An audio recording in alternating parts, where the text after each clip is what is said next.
ये है एक मैक स्टूडियो M4 Max जो कि काफ़ी ज़्यादा पावरफुल मशीन है एंड परफॉर्मेंस में भी एकदम टॉप नॉच है। एंड इसकी प्राइस जो है ना मार्केट में that is around 2.15 lakhs। But अब इसी सेम बजट में आप एक बढ़िया सा पावरफुल पीसी भी बिल्ड कर सकते हो which maybe is more powerful than a Mac Studio. But क्या ये सच है कि एप्पल का मैक स्टूडियो M4 Max एक पीसी से ज़्यादा बेटर है या फिर पीसी इस मैक स्टूडियो से ज़्यादा बेटर परफॉर्म करता है? तो आज के इस वीडियो में हम सिर्फ स्पेक्स ही नहीं बल्कि रियल वर्ल्ड बेंचमार्क्स का एक फुल कंपैरिजन करेंगे कि एक मैक स्टूडियो M4 Max ज़्यादा पावरफुल है या फिर एक पीसी एट दिस बजट। तो वीडियो स्टार्ट करते हैं, बट उससे पहले अगर आप हमारे चैनल पे न्यू हो तो इसे याद से सब्सक्राइब जरूर कर लेना ताकि आपको ऐसी इन्फॉर्मेटिव वीडियो मिलती रहे। But before we went to the benchmarks, ये बेंचमार्क रिजल्ट्स क्या है उससे पहले ना हम इनका कॉन्फ़िगरेशन देख लेते हैं कि हमने जो मैक स्टूडियो M4 Max है उसको मैच करा है एक हाई एंड पीसी के साथ एंड दोनों का प्राइस पॉइंट भी 2.15 लाख के आसपास ही है। तो इससे हमें ना एक क्लैरिटी मिल जाएगी कि दोनों ही सेम बजट में है, बट इस बजट में एक पीसी कैसे कस्टमाइज कर सकते हैं, क्या क्या चीज़ें होनी चाहिए इस बजट में एक पीसी के अंदर। तो मैक स्टूडियो में M4 Max चिप का यूज़ करा गया है विद 16 कोर CPU। वहीं इस पीसी में Intel core ultra 7 265K chip का यूज़ हुआ है with 20 core CPU।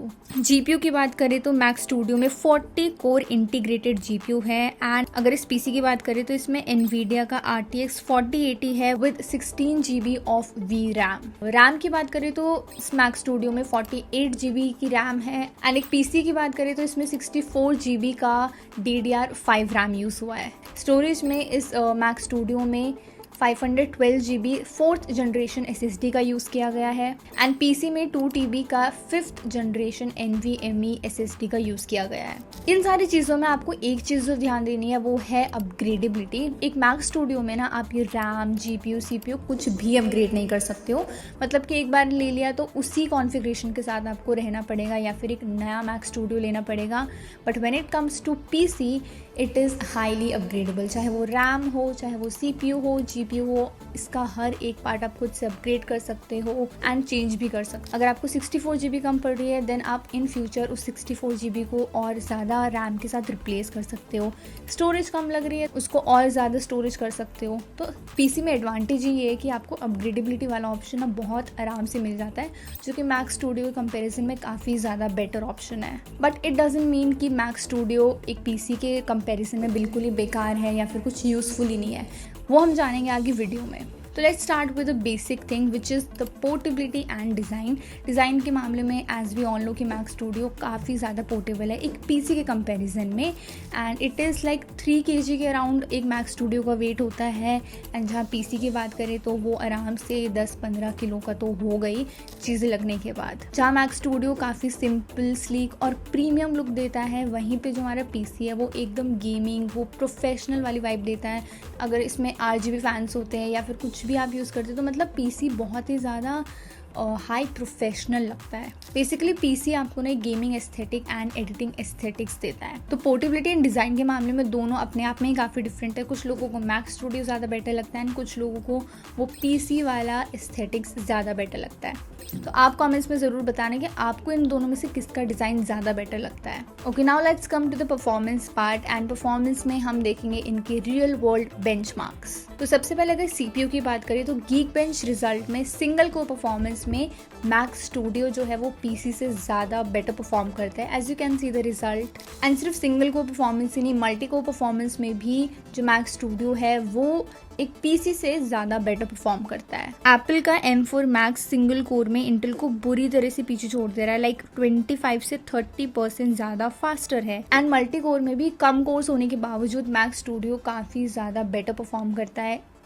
In comparison with the PC. Cinebench result के अकॉर्डिंग भी सिंगल कोर परफॉर्मेंस में मैक स्टूडियो बहुत ही ज़्यादा बेटर परफॉर्म करता है एक पीसी से, बट मल्टी कोर परफॉर्मेंस में पीसी थोड़ा सा ज़्यादा बेटर परफॉर्म करता है एक मैक स्टूडियो के कंपैरिजन में। लॉन्ग ड्यूरेशन रेंडरिंग में इंटेल का जो ये अल्ट्रा 7 वाला प्रोसेसर है वो थोड़ा एज ले लेता है क्योंकि पीसी का कूलिंग सिस्टम ज़्यादा देर तक हाई स्पीड मेंटेन करने में मदद करता है, बट मैक स्टूडियो साइलेंट रहने के लिए थोड़ा सा थर्मल थ्रॉटलिंग कर सकता है अगर बहुत ही लंबी रेंडरिंग हो उस केस में। ये तो थी CPU performance, but when it comes to GPU performance ये सारे जो रिजल्ट है ना वो काफ़ी ज़्यादा चेंज हो जाते हैं, क्योंकि ये जो NVIDIA का RTX 4080 ग्राफिक्स है वो काफ़ी ज़्यादा पावरफुल है एक मैक स्टूडियो की पूरे कंपैरिजन में। तो CPU में तो एप्पल ने इंटेल को बिल्कुल पीछे छोड़ दिया था, स्पेशली सिंगल कोर परफॉर्मेंस में। लेकिन जैसे हम GPU इंटेंसिव काम पे आते हैं, जैसे कि हेवी 3D या फिर AI ट्रेनिंग, बिल्कुल रेंडरिंग वाली चीज़ों पे,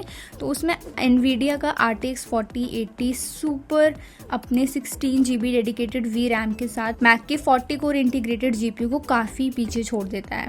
सिंपल वर्ड्स में हेवी टास्क में जैसे काफ़ी लॉन्ग रेंडरिंग हो गई, प्रोफेशनल लेवल वाली एडिटिंग हो गई, AI से रिलेटेड टास्क हो गए, मशीन लर्निंग, इन सभी चीज़ों में जो एक PC है वो मैक स्टूडियो से काफ़ी ज़्यादा फास्टर एंड बेटर परफॉर्म करता है। ये तो थी एडिटिंग की बात। When it comes to gaming, तब उस केस में तो आप मैक स्टूडियो भूल ही जाओ, बिकॉज मैक स्टूडियो इस केस में काफ़ी पीछे रह जाता है। मतलब मैक्स में वैसे ही गेमिंग नहीं हो पाती है, एंड PC में तो आप एक हाई लेवल वाली गेमिंग बहुत ही आराम से कर सकते हो। परफॉर्मेंस के साथ पावर कंजप्शन किसका ज़्यादा बेटर है? मैक स्टूडियो पीक लोड पे भी 100 से 120 वॉट्स लेता है, but when it's comes to a PC, तो PC में अकेला सिर्फ GPU ही 320 वॉट्स अकेला खा जाता है। तो पावर कंजप्शन के मामले में I think Mac studio is way much better. Same conclusion, मुझे ये बस यही कहना है कि देखो प्राइस तो दोनों के सेम ही है, अब आपकी यूज़ केस पे डिपेंड करता है। मैं तो यही बोलूँगी, अगर आपको बिल्कुल प्रोफेशनल लेवल वाली एडिटिंग वगैरह करनी है, ये सब करना है, तो आप दोनों ही मैक स्टूडियो या फिर एक PC, दोनों में से ही कुछ चूज़ कर सकते हो, क्योंकि दोनों ही काफ़ी अच्छे हैं। मैक स्टूडियो का एक अपना फ़ायदा है कि वो ज़्यादा पोर्टेबल है, लाइट वेट है, इसमें आपको बस एक मॉनिटर की यूज़ है और कुछ ज़्यादा चाहिए नहीं होता है। But when it comes to a PC obviously बात है, पोर्टेबल तो बिल्कुल भी नहीं है, एंड अलग से आपको कंपोनेंट्स भी ला के इसमें अरेंज करने पड़ेंगे। परफॉर्मेंस तो दोनों के सामने रख ही दिए कि कैसे सिंगल को परफॉर्मेंस में ज़्यादा बेटर है, CPU परफॉर्मेंस, GPU परफॉर्मेंस दोनों का कैसा ही है। अगर PC मुझे लगता है ज़्यादा बेटर है मैक स्टूडियो के कंपैरिजन में, बट इसका मतलब ये नहीं कि मैक स्टूडियो बिल्कुल बेकार है या फिर इसकी परफॉर्मेंस बिल्कुल ही बेकार है एक PC के कंपैरिजन में। मैक स्टूडियो भी काफ़ी ज़्यादा पावरफुल है, एंड अगर आप एप्पल इकोसिस्टम में हो then just go for a Mac studio. ये तो थी सिर्फ एडिटिंग के बाद। गेमिंग के लिए अगर आपको चाहिए then PC is a best option PC के अलावा, और आपके पास मैक स्टूडियो तो देखना भी मत। तो आपका फेवरेट कौन सा कमेंट में ज़रूर बताना, एक मैक स्टूडियो या फिर एक PC। बाकी अगर आपको वीडियो इन्फॉर्मेटिव लगी हो तो लाइक करना मत भूलना, और हाँ, हमारे चैनल को सब्सक्राइब करना मत भूलना ऐसी और टेक इन्फॉर्मेटिव वीडियोज़ के लिए।